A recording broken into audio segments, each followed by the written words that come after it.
Hello மகளே, நான் volleyball கத்துக்க போற சேலஞ்ச் வீடியோல இன்னைக்கு டே 1ல வந்து பாத்தீங்கன்னா ஈவினிங் பால் பிராக்டிஸ் தான் நம்ம பார்க்க போறோம். மகளே, நம்ம மார்னிங் பண்ண செச்சிங் எல்லாமே இப்ப பண்ற பால் ஒர்க் அவுட் முன்னாடி கண்டிப்பா பண்ணிருங்க. அடுத்து முடிஞ்சா ஒரு 2 ரவுண்ட் ரன்னிங், அதாவது உங்க கிரவுண்ட்ல சுத்தி ஒரு 2 ரவுண்ட் ஓடிக்கோங்க.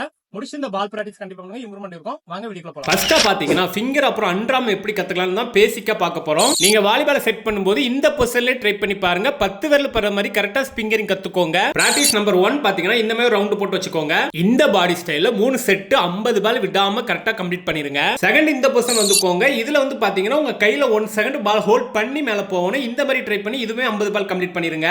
அடுத்து செவுத்த செலக்ட் பண்ணிட்டு இதுலயுமே விடாம ஒரு 50 பால் ட்ரை பண்ணி கம்ப்ளீட் பண்ணிருங்க. இதை கம்ப்ளீட் பண்ணிட்டு நெக்ஸ்ட் அன்ராம் வாங்க பார்க்கலாம். ஃபர்ஸ்ட் கையை இப்படி வச்சுட்டு செகண்ட் கையை வச்சு க்ளோஸ் பண்ணிட்டு ஷோல்டர் கொஞ்சம் லாக் பண்ணீங்கன்னா அவ்வளவுதான் அன்ராம் பொசிஷன். அன்ராம் உங்க ஹேண்ட்ல பால் செட் ஆக ஃபர்ஸ்ட் இத பண்ணுங்க. 1 பால் கேட்ச் பிடிச்சி இந்த மாதிரி பாடி ஸ்டைல்ல ஹோல்ட் பண்ணி கரெக்ட்டா பண்ணி இத கம்ப்ளீட் பண்ணிருங்க. இத பண்ணும்போது உங்க கை ரெண்டுமே சமமா இருக்கணும். நெக்ஸ்ட் இந்த பொசிஷன்ல நம்ம ட்ரை பண்ணி பார்க்கணும். இதுலயுமே உங்க பாடியை நல்லா ஹோல்ட் பண்ணி ஹேண்ட் கரெக்ட்டான பொசிஷன்ல வச்சு இதையும் கம்ப்ளீட் பண்ணிருங்க.